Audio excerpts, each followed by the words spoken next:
jechuudha. Yeroo baay'ee namoonni Waaqayyoon nan eegaa hin dhufa Waaqayyoon koo jedhu garuu immoo iddoo Waaqayyo isaaniin oolchin oolu iddoo Waaqayyo isaaniin teessifne taa'u iddoo Waaqayyo isaaniin dhaabne immoo dhaabbatu.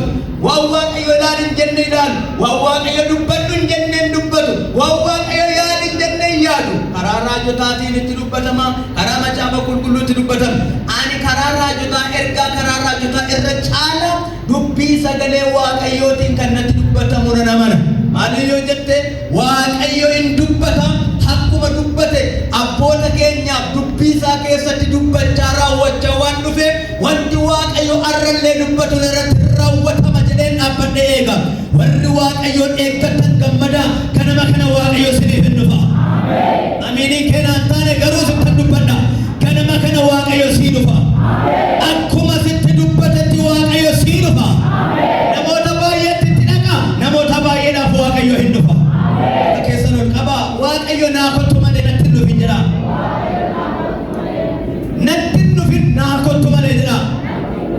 Waaqayyo namatti dhufuun eeggamsa. Waaqayyo namaa dhufuun gargaarsa hin saameen jetta. Kanama kana nama baay'eedhaaf Waaqayyo hin dhufa. Mana nama baay'ee Waaqayyo hin dhufa. Rakkina isaanii keessaa hin fura. Gadda isaanii keessaa fura. Boo'icha isaanii mimmaa isaanii haquu dhufa. Waaqayyo kanama kana siifa dhufu. Waaqayyoon eeggachuu eeguu jechuun akka inni badu eeguu miti, akka inni kufu eeguu miti, akka inni iddoo tokkotti naannoo eeguu miti. Waaqayyoon eeguu jechuun ajaja isaa eeguudha. Iyyiti si'ata kaameen. Haleluuyaa. Egaa namoonni baay'een Waaqayyoon eeggachuu kana keessatti yeroo baay'ee obsan qaban.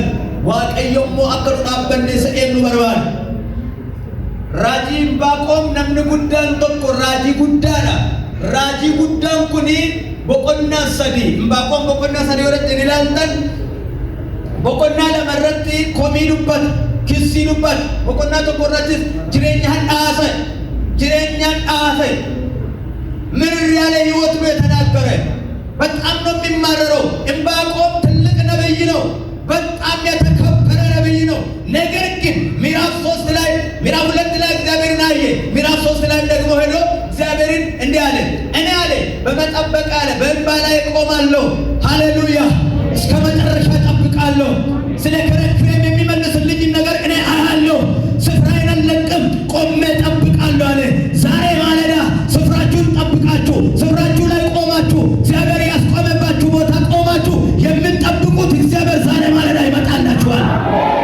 ይህንም ተቆ Waaqayyoon dhufeera jedhu sagale qalfuun Waaqayyoon dhufeera jedhi mana keetti si dhufa dabali si akka jedhi ganama kana Waaqayyoon dhufeera jedhi arki gargaarsa Waaqayyoo ganama kana siif dhufu. መጠበቅ በጣም ይከብዳል። ይሁን እንጂ መጠበቅ ከመጠበቅ ውጪ ሌላ አማራጭ የለንም። ወለም ዘለም ማለት የለብንም። ስፍራ መልቀቅ አንችልም። እግዚአብሔርን መጠበቅ የቆመበት ቦታ ላይ እዛው ቆመን መጠበቅ። አንድ ተራ ሰው እዚህ ቦታ ጠብቀኝ ብሎ እንኳን ዞር ሲል እዛው ቆመን እንጠብቃለን። ወይ ደግሞ ከቤት እየወጣ ነው ጫማ እየለበስኩ ነኝ ያው መንገድ ላይ ቆመን ጠብቀኝ ታጥራ ስለው ሰው እዛ ቆሞ ይጠብቃል። ማንን ትጠብቃለህ? እከሌ ይመጣል እዚህ ጠብቀኝ ነው አለ። ይኸውልህ ሰው በተስፋ ሰው ጠብቀኝ። ቆይ ሌላ ጊዜው እሱ ሰው ቆየ ብለህ ትሄዳለህ። መንገድ ላይ ስትወጣ ራሱ ከዚህ ደግሞ ለመሄድ አስፋልት ዳር ስትወጣ መንገድ ላይ ቆመ ታክሲ ትጠብቃለህ አይደል እንዴ? ታክሲ ትጠብቃለህ መንገድ ላይ ቆመ። ሰላም ነው እንዴት ነው ምን ትጠብቃለህ ሲባል ታክሲ እየጠበቅኩ ነው ትላለህ። ይመጣል ብሎ አላለ። ደውለለታል? አይ አልደወልኩም። ይመጣል።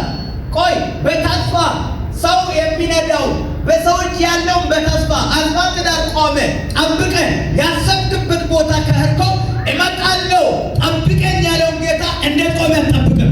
ዛሬ እነግራችኋለሁ